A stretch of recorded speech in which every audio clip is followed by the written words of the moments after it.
prises en vue de rétablir les communications dans les plus brefs délais dans les zones affectées. Communiqué signé de M. Lin Mombo, le président du Conseil de régulation.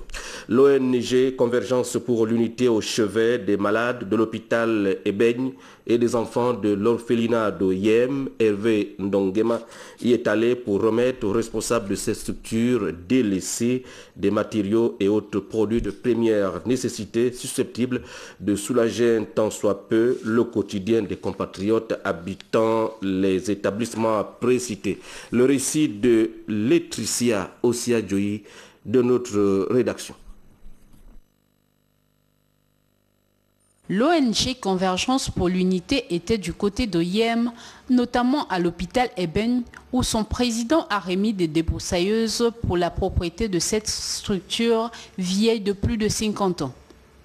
Le directeur du dit hôpital a également reçu des matériaux pour la réhabilitation de plusieurs bâtiments de cet hôpital qui croupit sous le poids de l'âge.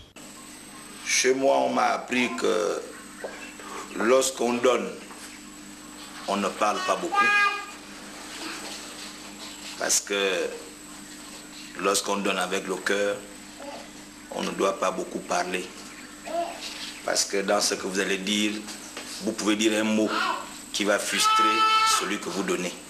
C'est la première fois qu'une personne en dehors des ONG arrive ici, nous dit quelque chose et l'exécute, le met en pratique de manière visible.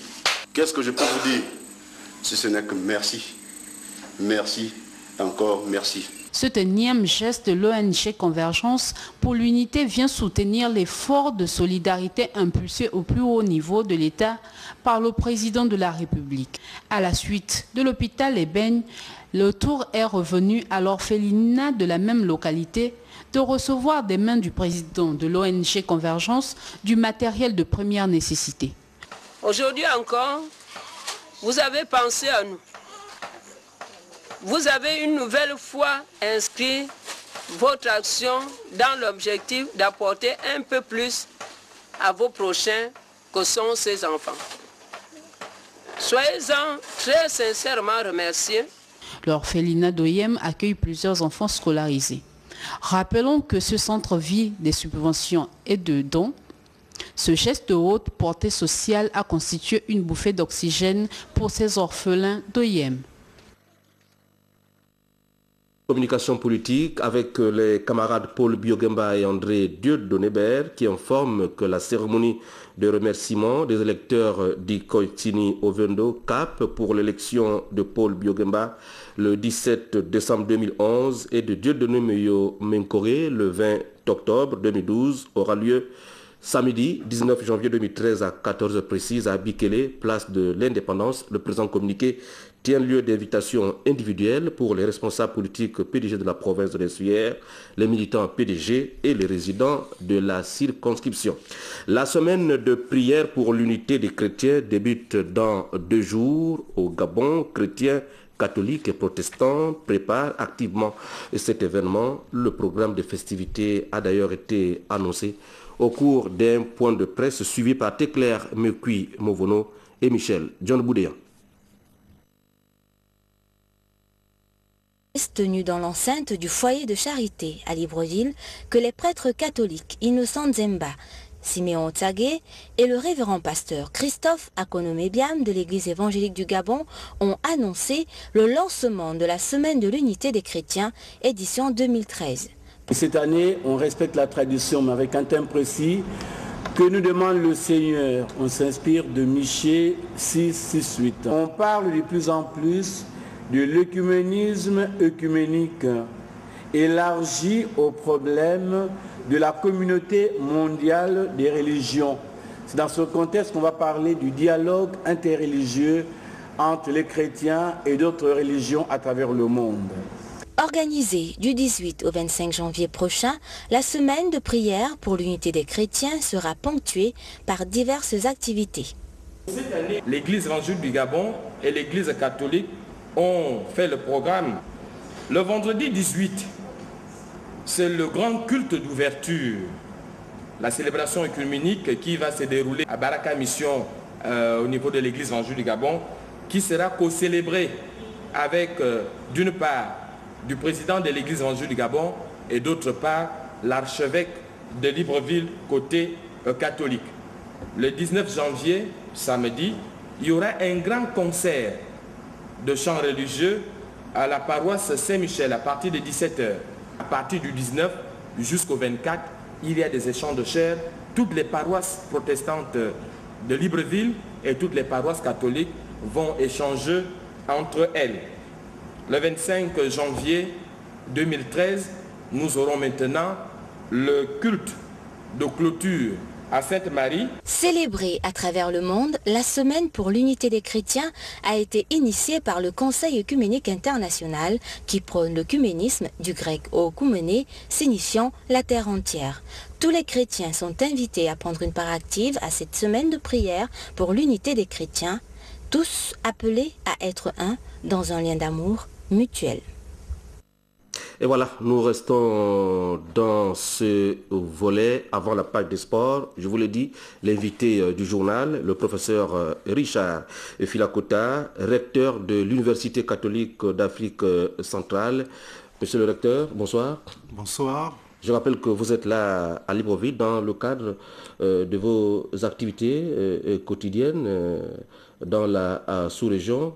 Alors, vous allez avoir d'importantes rencontres ici à Libreville avec les autorités ecclésiastiques et bien sûr, avec en prime la promotion de l'Université catholique d'Afrique centrale. Monsieur le recteur, monsieur Filakota. Oui, monsieur Patrick, je vous remercie de m'avoir invité sur ce plateau. Évidemment, donc, le but de mon séjour ici au Gabon, c'est de faire connaître l'Université catholique d'Afrique centrale, une université à vocation sous-régionale qui a déjà plus de 20 ans d'existence, a formé plus de 10 000 diplômés et s'émet à travers le monde, dont des jeunes Gabonais, donc en Afrique, en Europe et aux États-Unis. Alors donc, le but de mon séjour ici, c'est de rencontrer les autorités ecclésiastiques et les autorités politiques de ce pays pour envisager des cadres, des structures pouvant accueillir donc des jeunes Gabonais ici ou à Yaoundé pour les aider, les former à un métier. Alors, monsieur le recteur, combien de Gabonais sont déjà passés par cette université catholique de Yaoundé?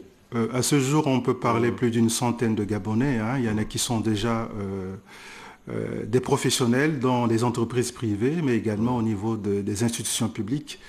Et nous pensons pouvoir continuer ces efforts, accueillir encore davantage d'autres jeunes Gabonais. Monsieur le recteur, quelles sont les différentes filières justement que vous offrez à l'Université catholique de Yaoundé? Formez-vous des prêtres ou autres pasteurs, non? Alors il faut faire la différence entre l'université catholique et le grand séminaire. Le grand séminaire a pour vocation de former exclusivement des prêtres, donc qui vont se mettre au service d'un diocèse, qui vont se mettre au service d'une communauté religieuse, si c'est des religieux. À cette différence, l'université catholique est une université comme toutes les autres universités qui forme des jeunes à un métier. Et c'est vrai que dans notre formation également, il y a ce qu'on appelle la théologie, mais ce n'est qu'un aspect, c'est-à-dire une des disciplines parmi tant d'autres, où vous trouvez par exemple des jeunes qui se forment en gestion et comptabilité, des jeunes qui se forment dans les sciences technologiques. Par exemple, nous envisageons mettre en place en ce moment une formation dans le développement durable où des jeunes peuvent se former pour préparer par exemple les gens à avoir des panneaux solaires, traiter des déchets par exemple, les eaux usées. Et tout cela, c'est des domaines que nous sommes censés pouvoir mettre en place pour accompagner des jeunes à un métier. Alors, un dernier mot, recteur? Alors, le dernier mot, c'est cette joie de pouvoir m'ouvrir aux médias, pas seulement aux médias, mais au grand public gabonais, de pouvoir envoyer abondamment des étudiants chez nous à l'Université catholique. Et les conditions d'inscription dans cette université, professeur? Alors, c'est une université privée, donc, qui a un coût. Donc, nous accueillons des étudiants en licence. Pour les années de licence, c'est-à-dire la première année, la deuxième année et la troisième année, c'est 1 million. Si ces étudiants, au terme de leur licence, ils montent en master 1, master 2, c'est 1,3 million. Et ceux qui vont jusqu'au niveau de doctorat, c'est 1,5 million. Alors ce coût, c'est un investissement parce que si on veut qu'à la sortie, l'étudiant puisse avoir un métier, il faudrait investir. Et donc les parents qui investissent dans ce domaine, ils ne le regrettent pas à la sortie, c'est-à-dire au terme de la formation de ces étudiants. C'était le professeur Richard Filakota, recteur de l'Université catholique d'Afrique centrale, CISA à Yaoundé au Cameroun. Monsieur le recteur, restez avec nous pour suivre cette dernière course pour les cyclistes dans le nord du Gabon, dans le cadre de la 8e édition de la Tropicale à Missa Bongo. La 4e étape du jour offrait aujourd'hui 109 km à parcourir. Les Africains feront une bonne prestation, mais les professionnels ont continué de dominer le circuit. On retient la victoire du Français Adrien Petit sur l'étape et la passe 3 pour l'Italien Andrea Francesco Palini. Le point d'étape, Raïssa Lor, mes amis. La 4e étape de la Tropicale à Missa Bongo est l'une des innovations de cette 8e édition. En effet, la localité de Munzik devait pour la première fois recevoir la caravane. 87 coureurs au départ d'Oyem, 109 km à parcourir, le parcours le plus court. Le peloton était longtemps groupé, ce qui déjà présageait d'un finish au sprint. Soufiane Hadi, le Marocain, se distinguera sur le point chaud en même temps que le Gabonais Ekobena.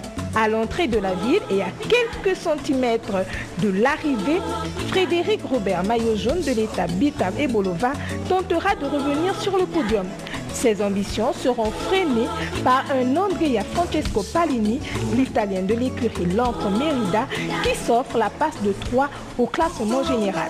Sur l'étape, l'écurie Cofidis remportera une première victoire historique grâce au Français Adrien Petit, domptant ainsi son adversaire Lotto Bellissol. C'est la première fois que je viens en Afrique et je viens ici pour faire une préparation pour les courses après en Europe. Et en fait, il y a des très bonnes thématiques et un gros niveau. Je ne m'attendais pas à ce niveau. Le challenge que j'avais, c'était de lever les bras au moins une fois. C'est chose faite. Donc maintenant, on va voir comment ça va se dérouler la suite des étapes. Et si je peux relever les bras pour une deuxième fois, ce serait du bonheur. 5e étape de cette 8e Tropicale à Missa Bongo, Lambaréné-Mouila, 190 km. 190 km à parcourir, cette étape sera la plus longue de toutes les courses cyclistes organisées en Afrique. Voilà les cyclistes qui se donnent. Enfin, en route pour Alger 2013, les Panthéraux du Gabon U20 affrontent un match aller et retour leurs homologues, les Écureuils du Bénin, demain vendredi 18 janvier 2013 à 15h30 au stade Augustin Monédan de Sibang. C'est ici à Libreville. Dimanche 20 janvier 2013 au stade de Nzerayong. L'entrée est gratuite pour l'accès à ces deux matchs. En vue de la prochaine assemblée générale élective de la Fédération gabonaise de karaté-do et arts martiaux affinitaires, la FEGA Kama, le président fédéral informe les présidents des ligues, des associations, des clubs ainsi que l'ensemble des pratiquants que les candidatures au poste de président doivent être déposées au plus tard le 20 janvier 2013 auprès de la Direction générale des sports 6 à Batterie 4. Les dossiers doivent contenir les pièces suivantes: une lettre d'intention, une attestation de nationalité gabonaise, un diplôme de 3e dan ou plus, un diplôme d'instruction principale, un CV, un casier judiciaire, une caution de 500 000 francs CFA à signer.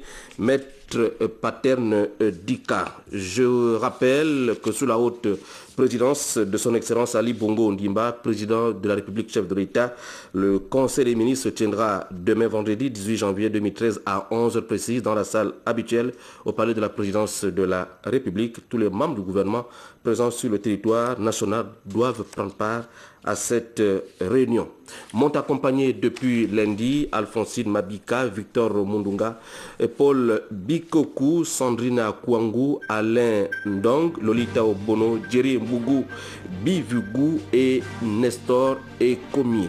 Demain 20h vous retrouverez Amélie Blanche Mbougou et Issima.